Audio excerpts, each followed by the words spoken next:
Savez-vous comment calculer la rentabilité de votre installation de minage?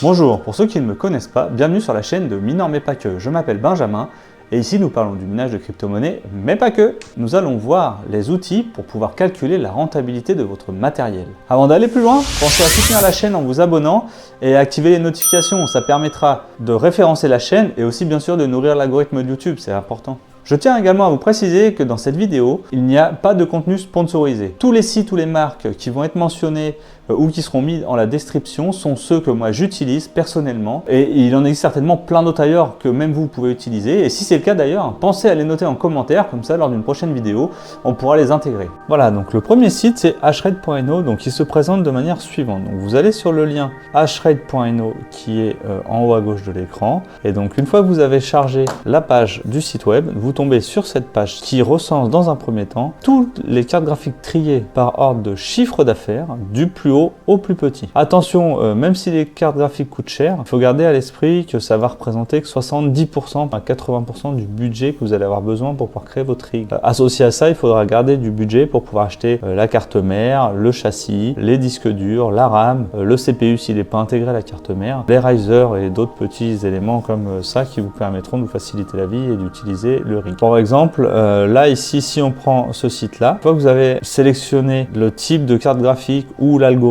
que vous voulez ici, donc soit du Nvidia, du AMD, ou alors vous avez déjà en tête une crypto-monnaie à miner, et donc dans ce cas-là, vous voulez optimiser votre installation pour miner cette crypto-monnaie-là, et bien dans ce cas-là, vous allez sélectionner les cartes graphiques qui sont les plus efficientes pour vous. Alors attention, c'est pas parce que ici une carte graphique dit qu'elle a un revenu élevé qu'elle va vous générer un chiffre d'affaires élevé. Il faut vous garder à l'esprit qu'il y a d'une part le revenu, donc c'est l'argent que la carte graphique va vous donner en minant, et d'autre part, il y a ce qu'on appelle les bénéfices. C'est une fois que vous avez déduit l'électricité que va consommer la carte. Et là, sur ce site-là, sur cette première page, vous n'avez pas l'électricité déduite. C'est purement le chiffre d'affaires de la carte. Donc soyez vigilant à ça parce que des fois, une carte qui va faire, comme la 3090 ici, 2,31 $ de chiffre d'affaires, elle va vous faire un profit qui peut être inférieur à une carte qui va gagner moins, mais qui va consommer beaucoup moins d'électricité, qui va être plus efficace. Voilà. Donc pour ça, sur ce site-là, vous avez la possibilité donc de choisir les cartes graphiques. Vous cliquez sur une des cartes graphiques. Par exemple, prenons la 3090 ici dans l'exemple.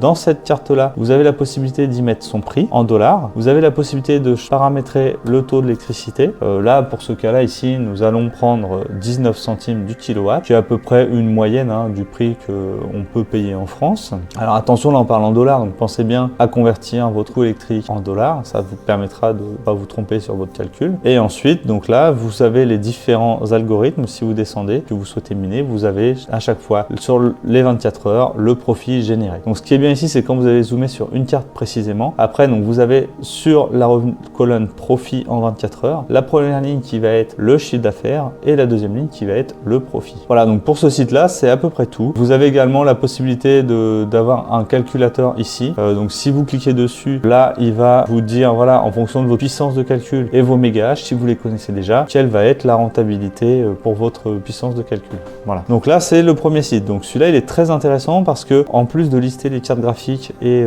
leurs revenus, vous avez également, quand vous cliquez dessus, les différents réglages en overclock des cartes graphiques qui sont les plus couramment utilisés et ceux qui fonctionnent. Voilà. Donc là, une fois que vous avez sélectionné votre crypto-monnaie comme ceci, si vous allez sur Ethereum par exemple, ben en fait là, il va vous donner différents profils de réglage des overclocks. Ok, et il donne sous Linux, iOS, mais également sous Windows, les réglages à faire et les puissances qui sont consommées. Par exemple, là, vous voyez, si on prend cette carte-là qui est la 3090 sur Ethereum, si vous voulez gagner le maximum, il va falloir consommer également le maximum d'électricité, donc 320 watts. C'est énorme. Ensuite, on va aller sur le deuxième site. Le deuxième site, lui, c'est What2Mine. What2Mine, c'est le site que moi j'utilise le plus, d'accord? Par habitude, simplement parce que je le trouve très pratique et très facile d'utilisation. Donc quand vous allez sur ce site-là pour la première fois, soyez vigilant parce que il aura activé les cartes 480 en quantité 3 par défaut. Donc me demandez pas pourquoi, c'est comme ça que le site est fait. Si vous sélectionnez vos cartes, donc elles sont listées sur la première partie, le premier bandeau qui est ici, là. hop là, pardon, sur la première partie haute de l'écran, ici, vous le voyez. Si vous voulez voir toutes les cartes graphiques qui sont disponibles, il faut cliquer sur Montrer plus, donc en anglais Show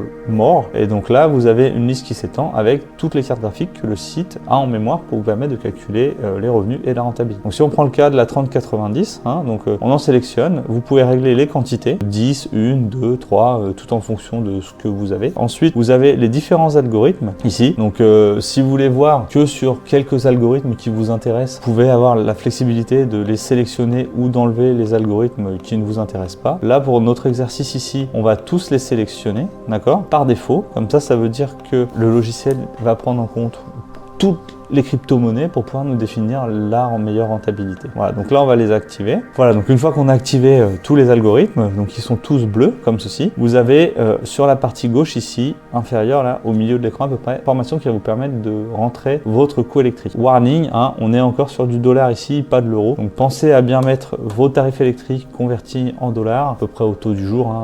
Voilà, on n'est pas à la virgule près. Là, arrondissez, il n'y a pas de souci vis-à-vis de ça. Ça va vous donner une tendance de rentabilité. Ok. Une fois que ça c'est fait, vous appuyez sur le bouton Calculate, comme ceci. Une fois que vous avez appuyé sur le bouton Calculate, en dessous, vous avez vu la liste s'est mise à jour ici. Et là, donc, vous avez la liste de toutes les crypto-monnaies qui sont minables, recensées sur le site de What2Mine. Et il vous donne la rentabilité dans la colonne ici, rêve.dollar. Donc, c'est les revenus en dollars. Et la deuxième ligne, ce seront les profits. Donc, ce sera l'électricité déduite. Voilà. Et donc, attention ici, il ne les filtre pas par ordre de meilleure rentabilité ou meilleur profit, d'accord. Il faudra être vigilant car en fonction de la volatilité des crypto-monnaies, si vous scrollez un petit peu plus bas, vous avez certaines cartes qui vont avoir des meilleures rentabilités et des meilleurs profits que celles qui sont là. Voilà. Mais là, pour le coup, on est sur du Ethereum, vu qu'on est dans une phase baissière. L'Ethereum est la monnaie la plus intéressante à l'heure actuelle pour miner. Pour cette carte graphique-là, on va faire l'exemple sur l'Ethereum pour tous les sites que l'on va voir. Donc là, aujourd'hui, vous voyez, on est à 2,28 $ de chiffre d'affaires et en revenu, on est à 82 centimes. Donc, c'est-à-dire que les cartes là, elles consomment énormément d'électricité. Et ensuite, donc, sur ce site-là, c'est pas mal, c'est que vous avez une rubrique GPU. Si vous cliquez dessus, c'est un outil complémentaire qui trie là sur le coup par ordre de profit et de rentabilité. Vous avez les choix avec les filtres qui sont dans ces colonnes ici. Ça vous permet d'avoir la carte la plus rentable à l'instant T. Et là, donc forcément, on est sur la 3090 Ti. Par contre, qui dit plus rentable ne dit pas forcément le retour sur investissement le plus rapide. Et aujourd'hui, c'est ce qu'on cherche à faire, c'est un retour sur investissement le plus rapide. C'est tout pour ce site-là. Maintenant, je vous propose de passer sur le site suivant qui est le site de NiceHash. Voilà, donc le troisième site, c'est NiceHash. Donc NiceHash, qu'est-ce que c'est? NiceHash, à la base, c'est un outil de minage qui permet en fait de mettre à disposition de la puissance de calcul pour que d'autres personnes puissent en acheter et miner. Et donc pour vous, quand vous voulez utiliser NiceHash, c'est super facile. Vous avez juste à mettre en pause votre antivirus, télécharger NiceHash, l'installer et après, vous le lancez et ça va choisir tout seul l'algorithme ou le coin le plus rentable et ça va vous permettre de toucher des bitcoins. Vous ne serez pas payé dans la monnaie que vous minerez, vous serez payé en bitcoin. Le seul inconvénient que NiceHash a, que je trouve, c'est qu'ils prennent une commission pour pouvoir se financer et cette commission est quand même assez importante en général, c'est entre 5 et 10% par rapport à quand vous minez la monnaie directement. Donc moi j'ai commencé par NiceHash pendant un bon 5 mois, 6 mois et une fois que j'ai vu comment ça fonctionnait, que ça marchait bien et qu'en effet je gagnais un petit peu d'argent, là je suis passé sur comment est-ce qu'on fait pour utiliser un mineur en direct sur Windows et sur iOS et j'ai utilisé la technologie comme ça. Donc là si on refait un focus sur NiceHash, donc il a une rubrique calculateur de profit. Donc là vous avez soit une détection automatique, soit une détection manuelle. Moi je vais toujours sur la manuelle puisque l'ordinateur que j'utilise pour faire la partie de détection n'est pas forcément celui où les cartes sont connectées. Je prends NiceHash, donc il a une rubrique calculateur de profit. C'est plutôt pas mal. En plus de ça, il a également comme hashrate.no la possibilité de définir des réglages à peu près standards pour les cartes graphiques pour débuter, donc c'est très bien pour commencer. Et donc vous allez là-dessus, le logiciel nous permet ou nous laisse le choix de choisir la devise utilisée. Ici par exemple on va mettre de l'euro, ça c'est un des avantages par rapport aux autres, c'est que les autres la plupart du temps ils sont en dollars. Donc là vous êtes à 16 ou 17 centimes le kilowatt en fonction de là où vous êtes. En moyenne en France aujourd'hui on est à peu près à 17 centimes le kilowatt. Et après l'avantage aussi qu'il a NiceHash, c'est qu'il a une très vieille carte graphique Nvidia, on peut y retrouver des 960, 970, 980, 980 Ti. Donc ça permet, même si vous avez des anciennes cartes, de pouvoir voir si elles sont toujours rentables et elles peuvent vous permettre d'accumuler quelques euros à la fin du mois. Donc si on reprend pour notre exemple la 3090, donc là on va faire un peu de scroll, on va aller sur la 3090, on la sélectionne. Sur cette rubrique là vous avez la possibilité d'en choisir plusieurs. Vous pouvez augmenter la quantité ou la réduire. Là pour le coup, pour l'exemple, on va en prendre une. Et ensuite si vous avez d'autres cartes, vous pouvez faire ajouter et puis vous resélectionnez les appareils, les quantités et voilà. Et donc après vous cliquez sur calculer. Une fois que c'est fait, fait, là il va vous donner votre chiffre d'affaires sur 24 heures en dollars. Voilà, donc là vous avez donc le revenu, donc ça c'est électricité déduite, d'accord. Vous avez le revenu qui est ici à 2,27, ensuite vous avez la consommation énergétique à 1,16 et puis ensuite vous avez le profit que vous allez générer avec cette carte là de 1,11$ par jour. Et l'avantage aussi qu'il a, c'est que si vous scrollez encore un peu, il va lui vous donner après sur tous les algorithmes, lequel en fait en 24 heures il va faire miner à la carte et il va vous faire gagner de l'argent. Donc là c'est fini, on a revu les 3 sites internet que je voulais vous présenter pour vous permettre de définir la rentabilité d'une installation de minage. En complément, je vais quand même vous en parler d'un autre que j'ai découvert assez récemment. J'utilise très peu, mais c'est toujours bon d'avoir différents sites pour pouvoir croiser les sources et être sûr que la rentabilité qu'on a est une moyenne à peu près cohérente par rapport à ce qui se fait actuellement dans le minage. Et donc, un site web qui a été développé par TwoMiner. TwoMiner, c'est une pool de minage. Et en fait, eux, ils ont également fait la partie calcul de rentabilité. Donc, vous pouvez soit sélectionner comme ici les quantités de cartes que vous avez et après vous actualisez. Donc là, si on reprend la 3090, on en met quantité 1, on actualise. Et en dessous, du coup, ça se met à jour directement. Et en se mettant à jour, eh ben, vous allez avoir la partie combien est-ce que la carte va vous générer d'argent. Notamment dans la partie profit ici, ok. Alors attention ici, à cette étape-là, il ne vous donne pas la partie profit que vous allez faire au sens électricité déduite. Il va vous donner le chiffre d'affaires, d'accord. Donc c'est un site qui est en anglais, donc les termes sont parfois un peu différents de ceux que nous on utilise en français et peuvent être soumis à interprétation ou à confusion. Donc il faut être vigilant sur ce point. Et ensuite en dessous, il vous donne toute la partie des différents algorithmes que la carte peut miner et qui sont enregistrés sur la pool de minage. Autre également fonction de ce site, c'est vous avez également un GPU Profitability Ranking. Celui-là, il est plutôt pas mal parce qu'il va vous trier pareil par carte graphique, laquelle vous génère le plus de chiffre d'affaires sur 24 heures. Alors, ça reste du chiffre d'affaires, donc électricité non déduite. Soyez vigilants avec ceci. Et il a également, donc, pour les personnes qui veulent aller un petit peu plus loin dans l'analyse, la possibilité de comparer par rapport aux différents mineurs, lesquels vont vous coûter le moins d'argent en termes de fees quand vous allez miner et donc vont vous permettre d'augmenter votre retour sur investissement. Donc voilà, cette dernière partie du site, donc, qui est le software mining, elle est plutôt pas mal. Ça nous permet de donner une tendance sur quel est le mineur qui tourne le mieux et prend le moins de coûts pour le minage et donc augmenter encore plus sa rentabilité. Donc maintenant en fait, si on fait un petit résumé de ce qu'on a vu, j'ai fait un petit travail pour vous un petit peu de manière proactive pour définir la rentabilité des cartes de minage. Donc si on ouvre un petit fichier Excel comme celui-là, on peut voir qu'à la date d'aujourd'hui, si on prend un petit panel de cartes un peu comme ça, de celles qu'on peut trouver sur le marché, les plus courantes, donc on a les 3060, les 3060 Ti, les 3070, les 3080 Ti, les 3090 et les 3090 Ti, avec le prix ici qui est le prix ce qu'on appelle MSRP, c'est le prix minimum de vente recommandé par les deux constructeurs sur la zone géographique dans laquelle vous vous trouvez. Et enfin les quantités sur la colonne suivante. Puis les deux dernières lignes, elles sont quel va être le chiffre d'affaires que les cartes vont générer par jour, et la ligne d'après ici, donc ce sera quel est le profit que la carte va faire une fois que l'électricité sera déduite. Avec tout ça, du coup, il est assez facile avec une toute petite formule de définir en combien de temps votre carte va s'être amortie une fois que l'électricité sera déduite.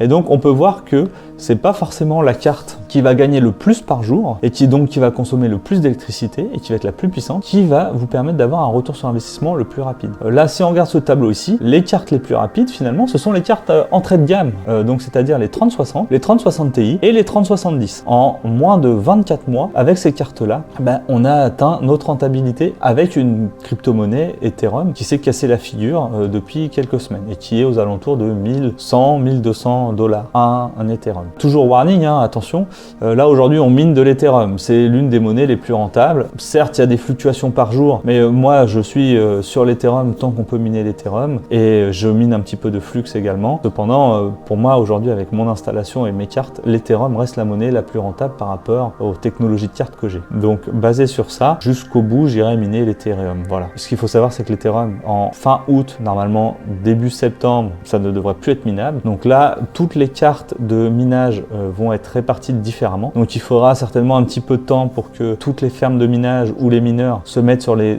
algorithmes qui leur apportent le plus. Et également que les mineurs accumulent des quantités assez impressionnantes de coins après la date du merge d'Ethereum sur les nouveaux algorithmes pour faire artificiellement monter les prix.